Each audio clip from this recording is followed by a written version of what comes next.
Welcome to this week's Travel and History Tip. This week we'll be talking about President Lincoln, President Kennedy, and President Eisenhower. It would actually take hours to do Abraham Lincoln justice. Sites related to the bearded leader can be found all around Lincoln and Springfield, where you can learn why he kept important documents in his signature stovepipe-style black hat, why he slept on multiple pillows, that at 6'4" he was the tallest president, and Massachusetts-born Edgar Allan Poe was his all-time favorite poet. We were able to see his famous stovepipe hat at the Presidential Museum. It was amazing to see the imprint of his thumb and finger where he would lift the hat off his head or tip his hat to the ladies. He was born in a tiny house at the Sinking Spring Farm in Kentucky. He was born on a bed of corn husk in a primitive 18-foot by 16-foot cabin with a dirt floor on February 12, 1809. The state of Illinois is all about Lincoln. Lincoln lived most of his professional and early years in the state of Illinois. You will find the Abraham Lincoln Presidential Museum in Springfield. The library and museum is state-of-the-art and high-tech, and it opened in 2005. View the rare documents such as an original handwritten copy of the Gettysburg Address and the signed Emancipation Proclamation. Most of these places do not allow flash photography, and some don't even allow photography at all, so therefore I don't have a lot of pictures in this particular museum. They have a replica of his birthplace cabin. Outside in the plaza, Lincoln sits. For some reason they like to do this. In front of the Second State House of Illinois in Vandalia is another bench with a sculpture of Lincoln. At the Henry Ford Museum in Dearborn, Michigan, we saw the actual chair that Lincoln was sitting in when he was assassinated at the Ford Theater. In downtown Springfield, see the Lincoln Home National Historic Site. Near Petersburg, see Lincoln's New Salem State Historic Site. A 117-white obelisk at the Lincoln Tomb State Historic Site towers over Oak Ridge Cemetery in Springfield. With flags in the background, the ornate tomb contains the remains of Abraham, Mary Todd Lincoln, and 3 of their 4 sons. Here is Abraham Lincoln's marker. Nearby is the original receiving vault in which the body of the slain president was interred on May 4, 1865, after its arrival from Washington, D.C. The 1,700-mile journey of his body by train took 12 days. At the funeral procession, Lincoln's horse, Old Bob, was draped in black with reverse boots at his side in tribute to his owner. With the fear of grave robbers looming, Abraham Lincoln's body was reburied in 1901, but this time his coffin was encased in concrete 10 feet below the ground. Some of you may have heard of Lincoln Highway. It's U.S. Highway 30, and it spans from Boston to San Francisco. Markers along U.S. Highway 30 often show an L, standing for Lincoln Highway, and some even show a medallion with his image. John Fitzgerald Kennedy was born on May 29, 1917, at the 9-room Kennedy family home in Brookline, Massachusetts. His father was a financier and a millionaire, driven to see one of his sons become U.S. president. John F. Kennedy was the first president born in the 20th century and the only president to win a Pulitzer Prize. The John F. Kennedy Library and Museum on Columbia Point Peninsula, south of Boston, houses historic papers and documents of the nation's 35th president. He was also known as Jack. After graduating from Harvard, he joined the Navy. He received a Purple Heart and Navy and Marine Corps medals for saving the motor torpedo boat PT-109 crew. He was bestowed a total of 6 military awards for his service in World War II between 1941 and 1945.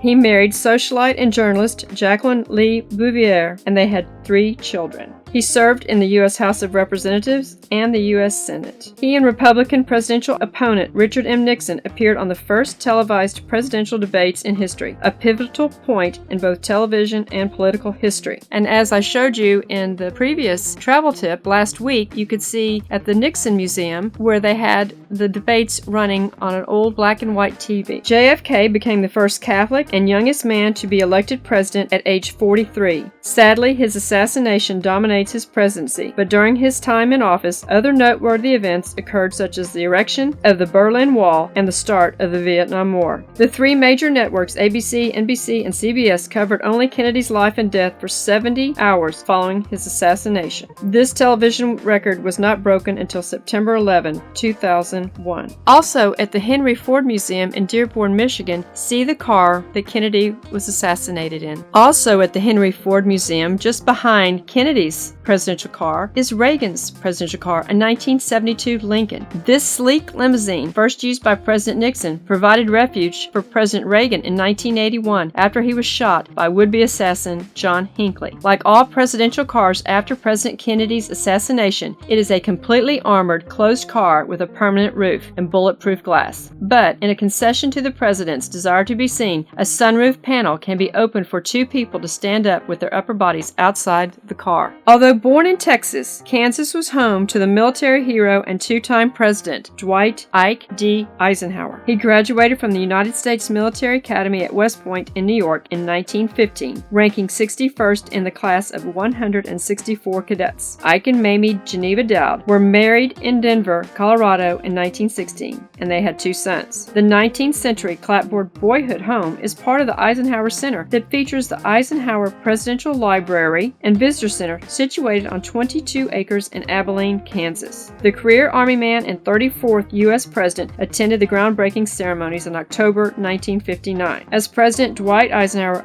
added the phrase "Under God" to the Pledge of Allegiance in 1954. Like all presidential museums, the section we enjoy the most is the one with the gifts from foreign dignitaries. His presidential museum has a phenomenal collection of World War II memorabilia. Anyone interested in Normandy will find the military displays compelling. The one-time Supreme Commander of Allied Powers of Europe died at Walter Reed Hospital in Washington, D.C. on March 28, 1969, of a heart attack. Ike, Mamie, and Dowd Dwight, their son, are buried at the Meditation Chapel at the Eisenhower Center. Traveling west of Topeka on I-70, look for the highway marker stating, "First project in the United States completed under the provisions of the new Federal Aid Highway Act of 1956. The act was authorized on June 29, 1956, and became the largest public works project in history. Speed along the first 8-mile section of interstate near mile markers 343 through 351, where the original paving began on September 26, 1956, and the first interstate lanes opened on November 14, 1956. The network of limited-access highways, known as the Interstate Highway System, is named the Dwight D. Eisenhower National System of Interstate and Defense Highways. Blue highway signs with 5 stars, his rank as U.S. Army General during World War II, along most interstates bear the name Eisenhower Interstate System. As an enlisted man, Dwight Eisenhower was in the first military caravan that traveled from Washington, D.C. to San Francisco, taking 62 days to complete. The poor road conditions limited their travel to an average of 5 miles per hour. Once he became president, he was determined to improve the roadways in the nation. Next Saturday, we will talk about President Truman, President Carter, and President Hoover. And as a reminder, our travel tip for last Saturday talked about President Reagan, President Nixon, and President Bush. American history. Love it, learn it, appreciate it. Thank you.